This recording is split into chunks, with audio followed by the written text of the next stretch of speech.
Hello, everyone. My guest today is Anuj Srivastav. He's the CEO and co-founder of Livspace, where he shapes the vision, strategy, and growth as the company continuously redefines how interiors are designed and delivered. Livspace has already made 3 acquisitions, raised nearly $160 million, and has around 2,300 employees. Prior to funding Livespace, Anuj, he headed the product marketing for Google's commerce products, including Google Wallet. Anuj is also an angel investor and advisor for multiple startups. So Anuj, it's such a pleasure to have you on the show today. Let's dive right into it. How did you get to where you are today? Well, I sort of tell you a little bit about my history, and then maybe that sort of gets me to Yes, answer your question. sure. So I most recently used to be part of the product and growth team for Google. I used to work for Google in San Francisco and the Bay Area, and really joined Google when it was still in its earlier inception. And I spent a little over 8 years at Google before launching Livspace in 2015. Most of my professional life really has been in the Valley, either working for Google or I did work for another startup, which we sold to IBM.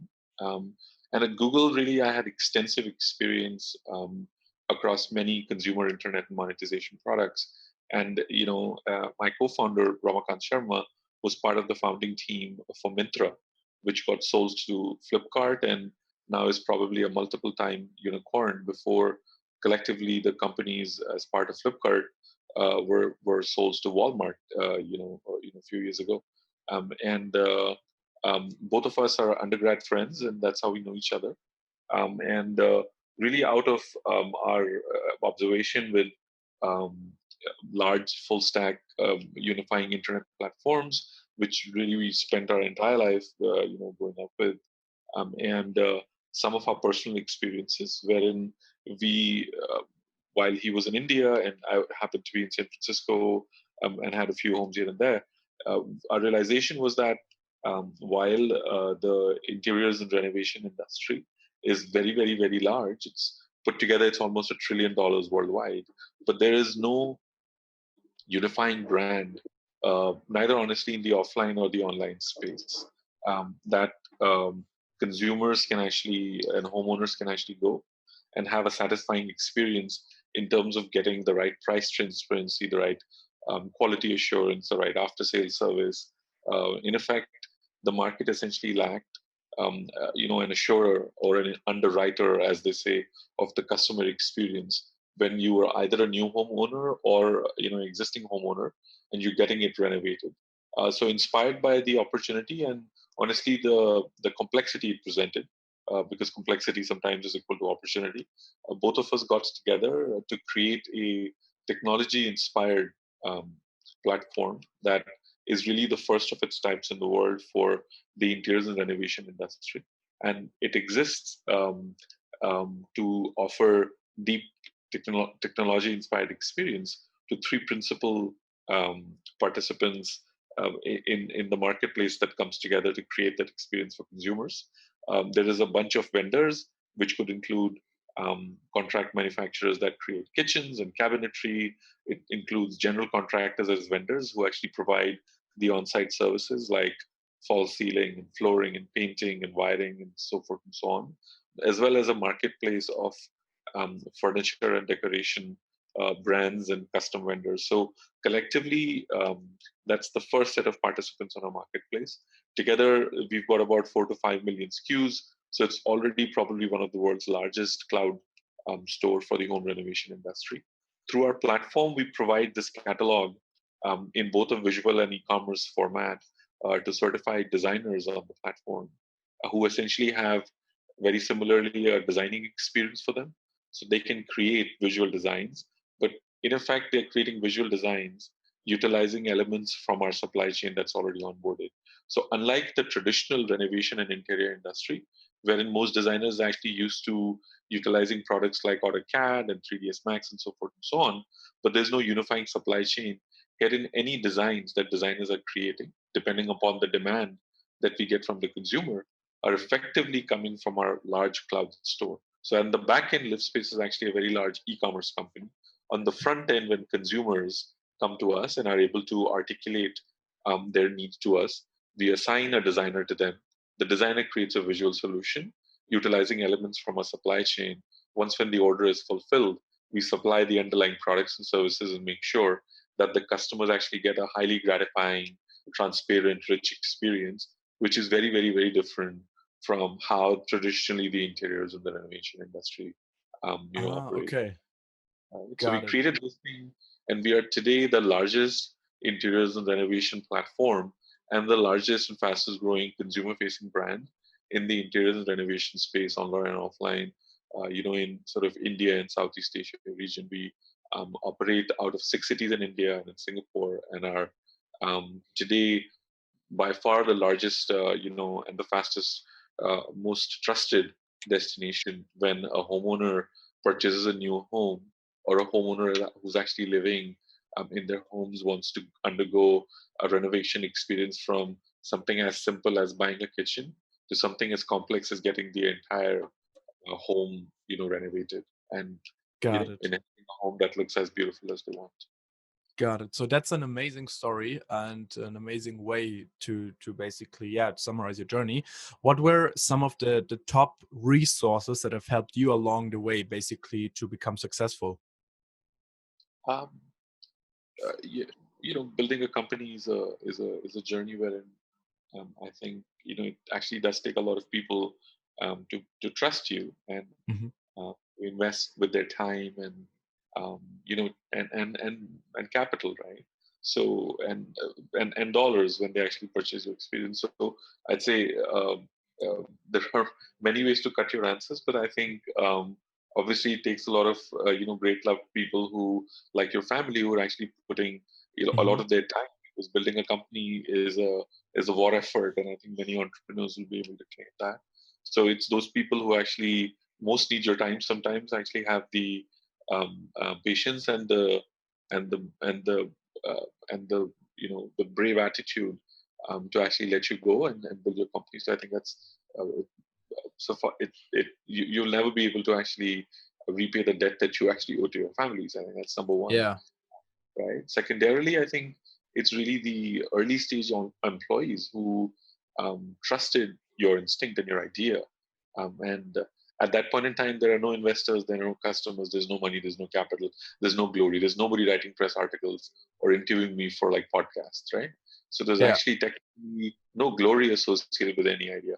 It's really those first few people who choose to actually invest in your vision, and they're very smart people. Obviously, they're very entrepreneurial themselves, so they don't lack choices, but they are actually visionary enough, and they're brave enough to actually invest in their times, with you. And honestly speaking, I think it's really the first set of investors then, right, who are actually able to give you very risky capital, yeah, at that stage.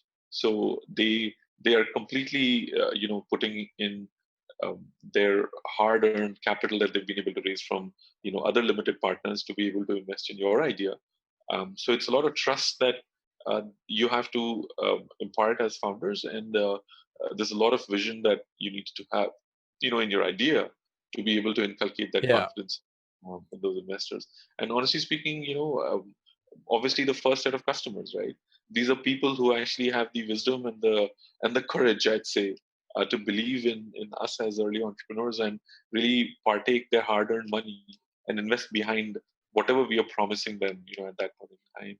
So I'd honestly say it's a combination of each of these set of people. So, barring family, it's really your investors, and I continue to actually really recognize the fact that while we might be a bigger company right now, but anybody who chooses to join sort of this journey is still joining a very early ship, right? So you're investing with your time and the tens of thousands of customers that actually come to us every day. So I'd say, those in that sequence, I would say, have been a set of people early, and they continue to, as Hmm. we raise rounds of capital, as we get into new markets, or as we launch new products and get newer customers for those new products. I think any of those set of people are investing with either their capital, time, or hard-earned dollars, and we, you know, I cannot understate the amount of influence and um, um, benefit that they've been able to accord to our Yeah. idea.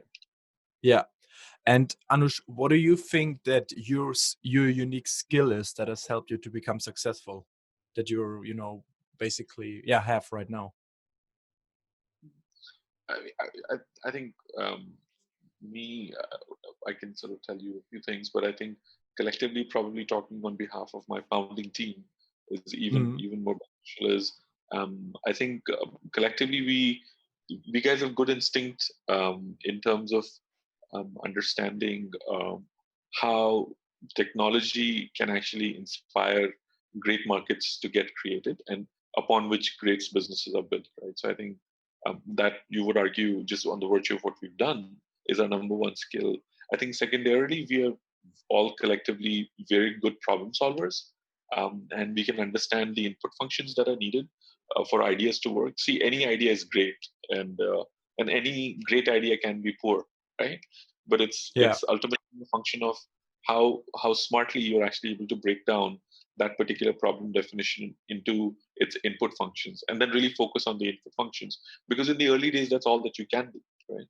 So sure. our our ability to actually break down large complex problems into input functions and build a culture and a process and a framework and a discipline of religiously focusing on the input function and breaking down those problems, and conducting, I kid you not, dozens and dozens and dozens of experiments, right? um, and uh, and I've often seen this because I've worked with early stage teams, many great products at Google, my own company, dozens of angel investments that I've done, and I'm over time become very close to other investors as well in their portfolio companies, and I've seen that teams that are actually able to break down problems really well, and teams that are actually able to experiment the fastest and the Hmm. most, really are the ones that succeed, um, in the end, because they've been able to very quickly figure out what works, yeah, and then once done they understand that that specific experiment didn't work, you should actually have the courage to let go, yeah. Yeah, So yeah, the courage of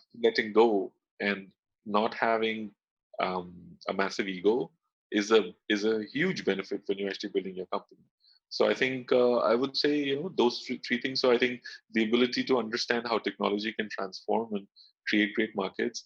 I think the ability to find the right people who actually exhibit the two things I said, which is the ability to break down problems at its minutest level, the ability to do massive number of experiments and extremely quickly, and hmm, thirdly, just having honestly a very tiny ego so that they're actually able to let go very very quickly. Maybe those are my unique, and I generally like to live in the moment, and I have a lot of fun doing things. And if people are not doing having fun doing what they are, then maybe they should do something else. And yeah, we've been able to honestly create like a culture um, that brings forth each of these set of tenets. And yes, you can go ahead and give me some of that credit, but I would think that it's really the collective wisdom of my founding team, and then the great leaders that we actually brought on board, great investors and so forth and so on, because of yeah. which this success came along. Got it. So really quickly, I want to know, where do you think your industry will go? First of all, in the next 5 years, and then in the next 30 years.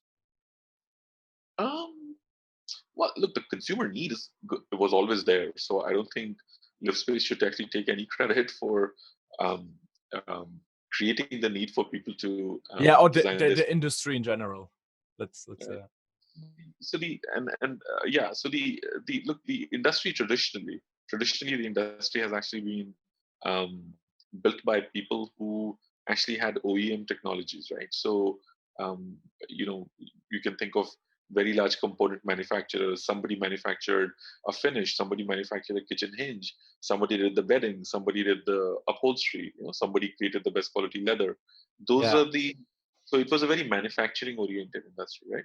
And traditionally, and even now, the vast majority of business really was done by contractors and small studios who would go and purchase material from multiple stores and actually either had a small joinery, a small factory workshop, or they would actually do this stuff at home, right? That's traditionally how this industry has worked. Um, Very quickly, in the next 5 years, it's really the time for aggregators, right? So aggregators and marketplaces that are actually able to um, create the right kind of supply chain that offers benefits to the various marketplace participants, right? Hmm. So this would include And again, everybody needs to benefit, right? So everybody needs to benefit. When does everybody benefit?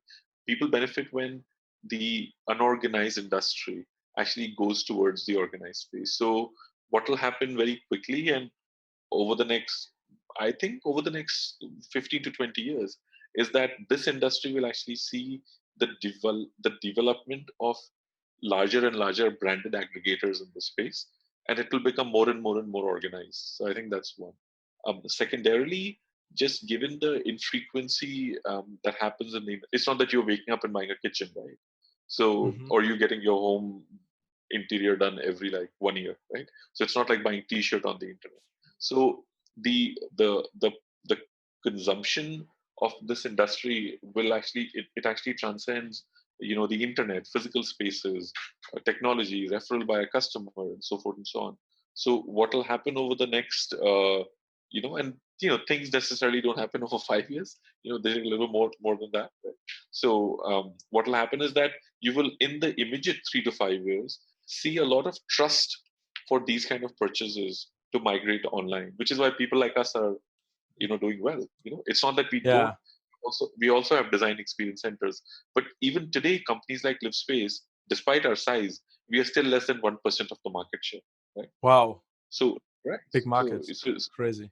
yeah, it's a massive market, right? So over the next 5 years, what will happen is that, well, people like us, hopefully will become more important. But I think at the macro level, you will actually see that trust for our kind of experiences to actually move massively online, right? And it's already beginning to happen.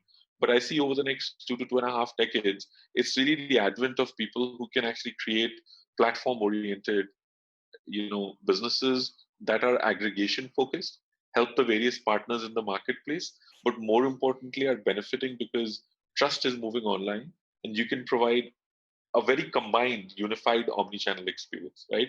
Which is like the same person can actually go online and walk into your store and can actually get a referral from a friend. How do you make sure that the same person is actually getting the benefit, a full benefit of a True. Yeah. best possible omni-channel experience? That's where this industry is headed. Got it. I love that. Okay, so let's wrap up here with the fantastic four. Quick answers and quick questions. Question number one: is there a CEO that you're following or studying right now? I like Steve Jobs and Mark Zuckerberg. Hmm. Do you have any routines that you strictly follow on a daily basis? Yeah, my WhatsApp. Any other routines? No, Got it. How often do you do sports every week? once or twice. Got it. Okay. What's your favorite social media platform for business? Social media platform for business. It's actually WhatsApp. I kid you not. Yeah. What do you specifically use it for? Kim knows this. I mean, our entire company runs on, dozens and dozens and dozens of WhatsApp and Google Hangout threads. Oh, really? Plus, Everything on WhatsApp? our entire company runs on hosted Google networks. So we Got it. use Google Hangouts and Google Docs and Google Slides, and so it's all hosted, all completely done through a combination of links and conversations. So we're a Cool. very, very, Okay. very, very forward-looking, mobility-inspired kind of company.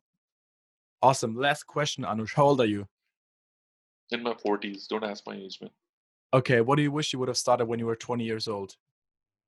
Um, what do I wish? I wish I could have started all this like maybe about 10 years ago than I started, but I wish that I would have actually traveled much, much, much more than I actually Okay. was. I'm actually extremely well traveled. But if I could do one more thing, then by the time I was 20, I wish I could have actually traveled to most of the places that I eventually ended up going. Got it. Thank you so much for your insights, Anush. All right, lovely. Take care, man.